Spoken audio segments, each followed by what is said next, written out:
नमस्कार दोस्तों, स्वागत है आपका एक बार फिर क्विंटल के यूट्यूब चैनल में। तो जैसे कि दोस्तों हमने आपके लिए Uttarakhand special MCQ plus PYQ series हमने अपने यूट्यूब चैनल के माध्यम से आपको फ्री प्रोवाइड करवा रहे हैं, जिसमें हम आपको सभी प्रकार के क्वेश्चन जो भी आयोग के नए पैटर्न पे बन रहे हैं वो सभी आपको प्रोवाइड करवाएंगे। अगर आपने हमारी अभी तक वो वाली प्लेलिस्ट नहीं देखी है तो आप हमारे इस चैनल पे विजिट करके उस प्लेलिस्ट को देख सकते हैं, जिसमें अभी हमने मात्र 2-3 क्लासेस करवाई हैं। और आज का टॉपिक जो है दोस्तों उत्तराखंड की जनजातियों से संबंधित है, जिसका पहला पार्ट हमने 2-3 दिन पहले करवा दिया था, जिसमें हमने जौनसारी और थारू जनजाति से संबंधित जितने भी प्रकार के क्वेश्चन आयोग द्वारा बनाए जा सकते हैं वह हमने कवर करने की कोशिश की है। और आज के इस टॉपिक में हमारे क्वेश्चन जो है भोटिया जनजाति, बोक्सा और राजी जनजाति से संबंधित होंगे, जिसमें हम आपको एक्स्ट्रा फैक्ट भी प्रोवाइड करेंगे। और जो इन एक्स्ट्रा फैक्ट में पॉइंट्स होंगे वो हमने पीवाईक्यू से बनाए हैं, जो कि लगभग 1 या 2 बार रिपीट हुए हैं। तो दोस्तों बढ़ते हैं आज के क्वेश्चन नंबर 1 की तरफ। भोटिया जनजाति के संबंध में निम्न कथनों पर विचार कीजिए। कथन 1 है, भोटिया लोग अपने ग्रीष्मकालीन अवकाश को मैत कहते हैं। कथन 2 है, इनके शीतकालीन अवकाश को मुनसा या गुंडा कहा जाता है। उपरोक्त में से कौन सा या कौन से कथन सत्य है? ऑप्शन नंबर ए है केवल 1 सही है, ऑप्शन नंबर बी है केवल 2 सही है, ऑप्शन नंबर सी है 1 और 2 दोनों सही है, ऑप्शन नंबर डी है इनमें से कोई नहीं। तो दोस्तों क्वेश्चन नंबर फर्स्ट का जो है सी इसका सटीक आंसर हो जाएगा, जिसमें है 1 और 2 दोनों सही है। तो दोस्तों भोटिया जनजाति जो है एक अर्ध घुमंतु जनजाति है जो ऋतु पर वास करती है। और दोस्तों भारत को सोने की चिड़िया कहलवाने में भोटिया जनजाति का भी मुख्य योगदान रहा है, क्योंकि यह गम्य पद्धति से व्यापार करते थे। और दोस्तों भोटिया लोगों का एक मुख्य पेय पदार्थ होता है जिसे जिया कहा जाता है, जिसे वृक्ष की छाल, दूध और मक्खन से बनाया जाता है। तो दोस्तों कई बार जो है एग्जाम में क्वेश्चन बन के आ जाते हैं कि निम्न में से किस जनजाति को अर्ध घुमंतु जनजाति की संज्ञा दी गई है, या बहुत बार क्वेश्चन यह भी पूछा गया है कि भोटिया जनजाति के ग्रीष्मकालीन अवकाश को क्या कहा जाता है, या उसके शीतकालीन अवकाश को क्या कहा जाता है, या भोटिया जनजाति के मुख्य पेय पदार्थ को क्या कहा जाता है। तो दोस्तों बढ़ते हैं आज के क्वेश्चन नंबर 2 की तरफ, जो कि सुमेलित करने के लिए होगा। और यह जो है भोटिया जनजाति की विवाह प्रथा से संबंधित होगा, जिसमें सूची फर्स्ट में विवाह प्रथा और सूची सेकंड में इसकी विशेषताएं दी है। ए में दिया है तत्सत। तो दोस्तों तत्सत जो है भोटिया जनजाति की एक विवाह प्रथा है, जो कि सूची सेकंड के 4th में दिया गया है। और दोस्तों सूची फर्स्ट से ऑप्शन नंबर बी में दिया है दमोल। दमोल जो है भोटिया जनजाति में विवाह से संबंधित एक प्रथा है, जिसमें क्या करते हैं, बारात वर के नाम पर दुल्हन को घर ले आती है, यानी कि बारात जाती है लेकिन उसमें दूल्हा शामिल नहीं होता है, और दूल्हे के नाम पर वधू को जो है घर लाया जाता है। और दोस्तों ये सूची सेकंड के ए विकल्प में यानी कि फर्स्ट विकल्प में दिया गया है। ऑप्शन नंबर सी है थौची। थौची जो है भोटिया जनजाति में सगाई की रस्म होती है। और दामी। दामी भोटिया जनजाति में विवाह से संबंधित एक प्रथा है, जो कि मुख्यतः भोटिया जनजाति की उप जनजाति जाट जनजाति में प्रचलित है। तो दोस्तों क्वेश्चन नंबर 2 का जो है ये इसका सटीक आंसर हो जाएगा, आप इसमें मैच कर सकते हैं। तो दोस्तों भोटिया जनजाति में विवाह के अवसर पर पौड़ा नृत्य किया जाता है, जो एक प्रकार का युद्ध नृत्य है, जिसमें हाथ में रुमाल लेकर नृत्य किया जाता है। और दोस्तों पौड़ा नृत्य के समान ही गढ़वाल क्षेत्र में सरू नृत्य और कुमाऊं क्षेत्र में छोलिया नृत्य है। यानी कि दोस्तों भोटिया जनजाति का पौड़ा नृत्य और गढ़वाल का सरू नृत्य और कुमाऊं का छोलिया नृत्य एक ही शैली के नृत्य हैं, और ये जो है एक प्रकार के युद्ध गीत नृत्य हैं। तो दोस्तों बढ़ते हैं आज के क्वेश्चन नंबर 3 की तरफ, जो कि कथन कारण से संबंधित होगा। कथन ए है, राजी जनजाति को वन रौत या जंगल का राजा कहा जाता है। कारण आर है, राजी जनजाति के लोग झूम विधि से खेती करते हैं और मुख्य रूप से कास्ट कला यानी कि वुड क्राफ्ट में निपुण होते हैं। तो दोस्तों क्वेश्चन नंबर 3 का जो है ऑप्शन ए है, ए और आर दोनों सही हैं, आर ए की सही व्याख्या करता है। ऑप्शन नंबर बी है, ए और आर दोनों सही हैं लेकिन आर ए की सही व्याख्या नहीं करता है। ऑप्शन नंबर सी है, ए सही है लेकिन आर गलत है। ऑप्शन नंबर डी है, ए गलत है लेकिन आर सही है। तो दोस्तों मैंने आपको इस तरीके के क्वेश्चन को सॉल्व करने की ट्रिक काफी बार आपको बता चुकी हूँ। ये सबसे इजी क्वेश्चन होते हैं दोस्तों। अगर आपने किसी टॉपिक को अच्छे से पढ़ा है तो आप इजीली इस तरीके के क्वेश्चन को सॉल्व कर सकते हैं। तो दोस्तों क्वेश्चन नंबर 3 का जो है बी इसका सटीक आंसर हो जाएगा, जिसमें है ए और आर दोनों सही हैं लेकिन आर ए की सही व्याख्या करते हैं। तो दोस्तों एक बार मैं आपको फिर से बता देती हूँ। कथन ए है, राजी जनजाति को वनरौत या जंगल का राजा कहा जाता है, और कारण दिया है राजी जनजाति के लोग जुम विधि से खेती करते हैं और मुख्य रूप से काष्ठ कला में निपुण होते हैं। तो दोस्तों राजी जनजाति को वनरावत या जंगल का राजा कहलाने में और इनके द्वारा झूम की खेती करने में और इनका काष्ठ कला में निपुण होने में कोई भी कनेक्शन जो है आपस में नहीं मिलता है। यानी कि राजी जनजाति के लोग जंगल में रहते हैं और उनको जंगल का राजा कहा जाता है। ये इसलिए नहीं कहा जाता है कि वो झूम की खेती करते हैं या मुख्य रूप से काष्ठ कला में निपुण होते हैं, इससे कोई भी मतलब नहीं है। इसलिए दोस्तों दोनों कथन तो सही हैं लेकिन एक दूसरे से रिलेट नहीं कर रहे हैं। और दोस्तों राजी जनजाति उत्तराखंड की सबसे कम आबादी वाली जनजाति है और इसे 1975 में जो है आदिम जनजाति घोषित किया गया था। और इसके साथ एक दूसरी जनजाति मैंने आपको पार्ट 1 में बताया था कि वो कौन सी जनजाति थी। एक बार मैं आपको फिर बता देती हूँ कि 1975 में आदिम जाति का दर्जा जो है राज्य की 5 जनजातियों में से 2 जनजाति यानी कि बोक्सा और राजी जनजाति को दिया गया था। और 1967 में उत्तराखंड की 5 जनजातियों को जनजाति का दर्जा दिया गया था। और दोस्तों इसी के साथ इसका एक दूसरा इम्पोर्टेंट पॉइंट है, इनके आवासों को क्या कहा जाता है, ये कई बार क्वेश्चन पूछा जाता है। तो दोस्तों राजी जनजाति के आवासों को रोत्यूड़ कहा जाता है। तो दोस्तों बढ़ते हैं आज के क्वेश्चन नंबर 4 की तरफ। बोक्सा जनजाति की राजनीतिक व्यवस्था के संदर्भ में तखत क्या है? ऑप्शन नंबर ए है एक प्रकार का धार्मिक स्थल। ऑप्शन नंबर बी है बिरादरी पंचायत की सर्वोच्च प्रभावी संस्था। ऑप्शन नंबर सी है एक पारंपरिक कृषि यंत्र। ऑप्शन नंबर डी है विवाह का एक प्रकार। तो दोस्तों क्वेश्चन नंबर 4 का जो है बी इसका सटीक आंसर हो जाएगा, जिसमें है तखत बिरादरी पंचायत की सर्वोच्च प्रभावशाली संस्था है और तखत पंचायत का मुखिया जो है तखत ही कहलाता है। और इसके अन्य अधिकारियों में मुंसरीफ जो कि तकनीकी राय देने वाला होता है और दरोगा और सिपाही भी इसमें शामिल होते हैं। तो दोस्तों बढ़ते हैं आज के क्वेश्चन नंबर 5 की तरफ। कंडाली या किरजी उत्सव भोटिया जनजाति के किस क्षेत्र में 12वें वर्ष मनाया जाता है? ऑप्शन नंबर ए है नीति घाटी में। ऑप्शन नंबर बी है माणा घाटी में। ऑप्शन नंबर सी है चौंदास घाटी पिथौरागढ़ में। ऑप्शन नंबर डी है नीलांग घाटी में। तो दोस्तों क्वेश्चन नंबर 5 का जो है सी इसका सटीक आंसर हो जाएगा, जिसमें है चौंदास क्षेत्र पिथौरागढ़। तो दोस्तों किरजी उत्सव से संबंधित एक्स्ट्रा फैक्ट जो है हमने नीचे लिखवाए हैं, ये आपको भी नोट करने हैं। ये जो है बहुत ही इम्पोर्टेंट है, साथ में ये PYQ है और PYQ जो है दोस्तों एक न दो कभी न कभी रिपीट हो ही जाते हैं। तो दोस्तों किरजी उत्सव जो है भोटिया जनजाति में यह उत्सव बुराई के प्रतीक मानी जाने वाली कंडाली वनस्पति को नष्ट करने के लिए मनाया जाता है, जो कि 12 वर्ष में खिलने वाली इस प्रजाति को जौंतिया या जेनिला कहा जाता है। तो दोस्तों जो नॉर्मल कनाली जो होती है उससे थोड़ा से हटके जो है ये एक कंडाली की प्रजाति होती है, जो कि 12 सालों में खिलती है और इसके 12 सालों में 12 गांठें पूरी होने पर एक फूल खिलता है और इसी कंडाली प्रजाति को जौंतिया या जेनिला कहा जाता है। दोस्तों बढ़ते हैं आज के क्वेश्चन नंबर 6 की तरफ। राजी जनजाति में मूक या अदृश्य विनिमय, जिसे साइलेंट ट्रेड भी कहा जाता है, इसका क्या अर्थ है? ऑप्शन नंबर ए है बिना बोले सामान का लेन देन करना। ऑप्शन नंबर बी है केवल परिवार के सदस्य के बीच व्यापार करना। ऑप्शन नंबर सी है वस्तुओं के बदले वस्तुओं का अदृश्य आदान प्रदान। ऑप्शन नंबर डी है इनमें से कोई नहीं। तो दोस्तों क्वेश्चन नंबर 6 का जो है सी इसका सटीक आंसर हो जाएगा, जिसमें है वस्तुओं के बदले वस्तुओं का अदृश्य आदान प्रदान।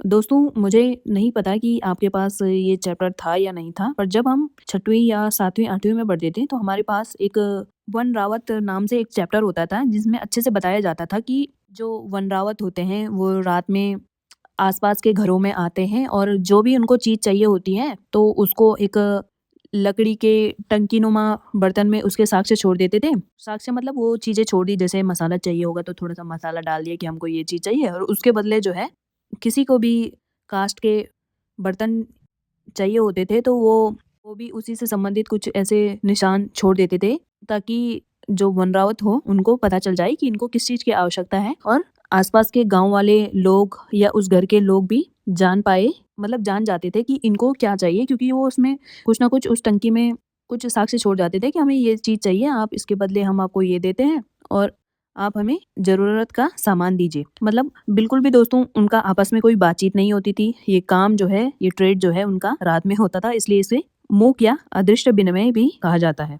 और दोस्तों मैंने इसमें आपको कुछ एक्स्ट्रा फैक्ट भी मैं आपको लिखवा रही हूँ, जो कि दोस्तों 100% जो है PYQ से संबंधित है। यानी कि अगर आप इस सीरीज को देखते हो तो इसमें मैं आपको MCQ प्रैक्टिस तो करवा ही रही हूँ, साथ में आपको PYQ भी करवा रही हूँ। तो दोस्तों राजी जनजाति की बोली मुंडा कहलाती है, यानी कि राजी जनजाति की जो बोली है उसे मुंडा कहा जाता है। इसमें तिब्बती और संस्कृत शब्दों की अधिकता होती है। ये लोग स्वयं को अस्कोट के प्राचीन राजवंश का मानते हैं, इसलिए वो अपने नाम के पीछे जो है रजवाड़ शब्द भी लगाते हैं।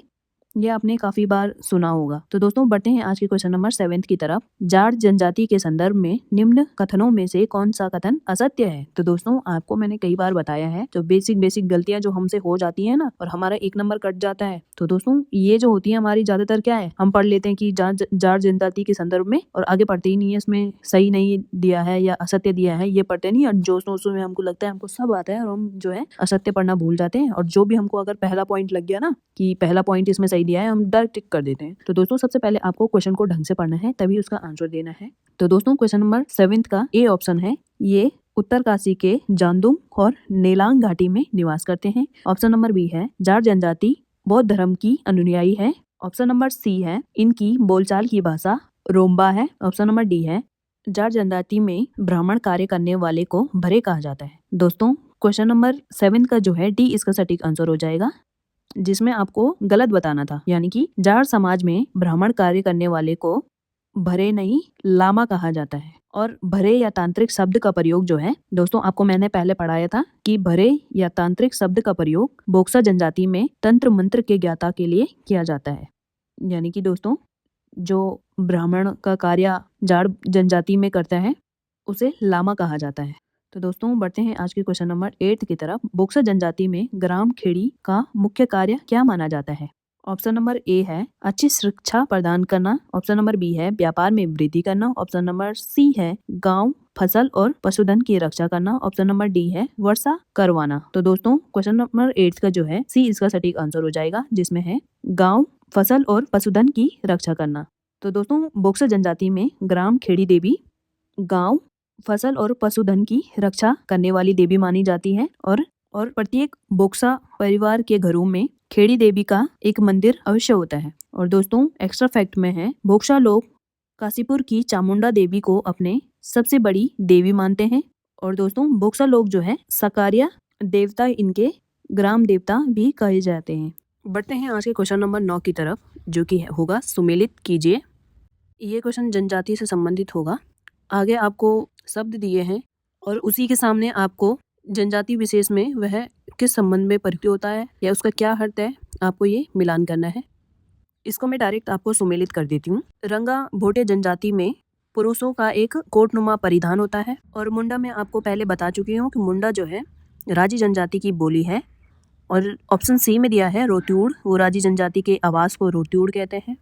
और छंग जो है भोटे जनजाति की स्थानीय शराब को छंग कहते हैं। तो दोस्तों इसको आप मैच कर सकते हैं, ऑप्शन नंबर ए इसका सटीक आंसर हो जाएगा।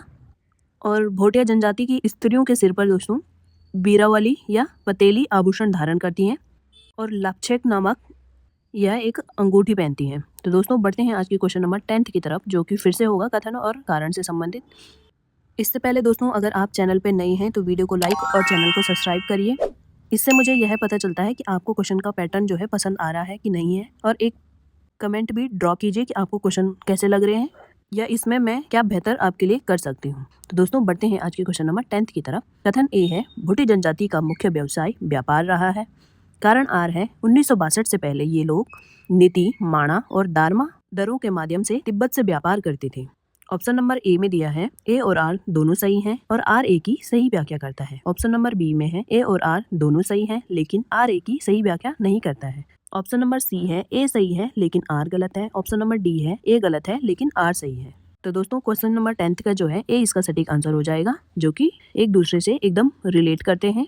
भोटे जनजाति का जो आपको दोस्तों पता ही होगा कि उनका मुख्य व्यवसाय जो है वो तिब्बत से व्यापार करना था, और 1962 से पहले ये लोग नीति माणा और दारमा धर्मों के माध्यम से तिब्बत से व्यापार करते थे। और 1962 में जब इंडो चाइना युद्ध हुआ था उसकी वजह से जो है दोस्तों इस पे स्टे लग गया था, मतलब तिब्बत से इनको व्यापार करने की छूट जो है प्रतिबंधित इनको किया गया था। और दोस्तों आपको एक मोस्ट इम्पोर्टेंट क्वेश्चन नोट करना है कि भोटे जनजाति के लोग चीन तिब्बत से किस पद्धति में व्यापार करते हैं। तो दोस्तों जिस पद्धति में वो व्यापार करते हैं उसे गमया पद्धति कहा जाता था, जिसमें वो क्या करते थे कि एक पत्थर के 2 टुकड़े कर देते थे, और एक पत्थर जो यहाँ से व्यापार कर रहे हैं उनके पास रहता था, और एक टुकड़ा उसी दुकानदार या जो भी वहाँ पे रहता होगा उनके पास रहता था। और 2 टुकड़ों की पहचान कैसे होती थी, जैसे स्पेशल तरीके से काट दिया उनको या तोड़ दिया, तो उस पहचान को भी दोस्तों एक स्पेशल कहते थे। ये साझेदारी की ये पहचान सुनिश्चित की जाती थी इन पत्थरों से। तो दोस्तों बढ़ते हैं आज के क्वेश्चन नंबर 11 की तरफ।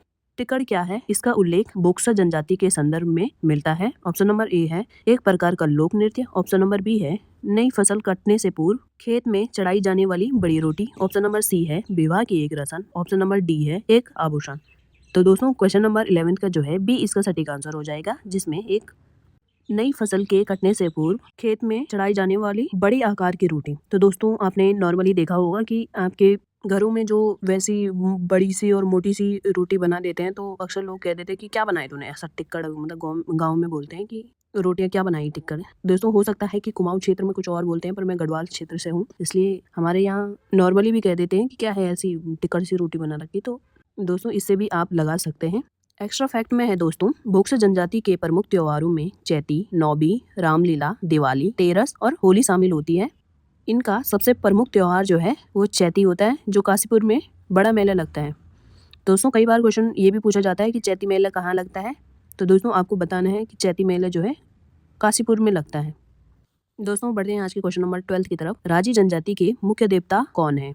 ऑप्शन नंबर ए है भूमयाल देवता। ऑप्शन नंबर बी है बागनाथ। ऑप्शन नंबर सी है Chamunda Devi. Option number D है सक्कारिया देवता। तो दोस्तों राजी जनजाति के जो हैं बागनाथ इनके मुख्य देवता हैं, तो ऑप्शन नंबर बी इसका सटीक आंसर हो जाएगा। और दोस्तों आपको कमेंट सेक्शन में बताना है कि भूमयाल देवता किसके देवी देवता है और चामुंडा देवी किसकी देवी है।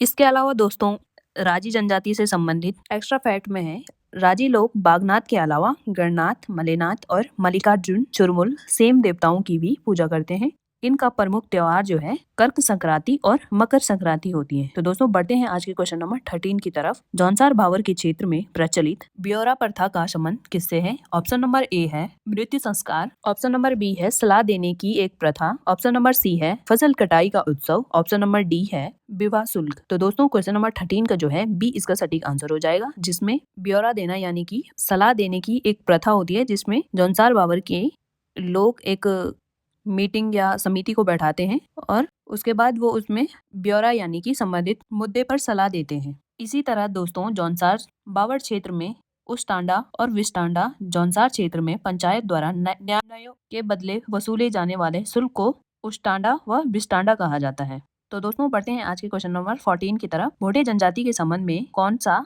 मिलान सही है, यानी कि कौन सा विकल्प सही है? ऑप्शन नंबर ए है मारछा चमोली जनपद में निवास करती है। ऑप्शन नंबर बी है जाड़ उत्तरकाशी जिले में निवास करते हैं। ऑप्शन नंबर सी है सोका भोटिया पिथौरागढ़ मुंशियारी में निवास करते हैं। तो दोस्तों क्वेश्चन नंबर 14 का जो है बी इसका सटीक आंसर हो जाएगा, यानी कि सभी विकल्प जो है सही है।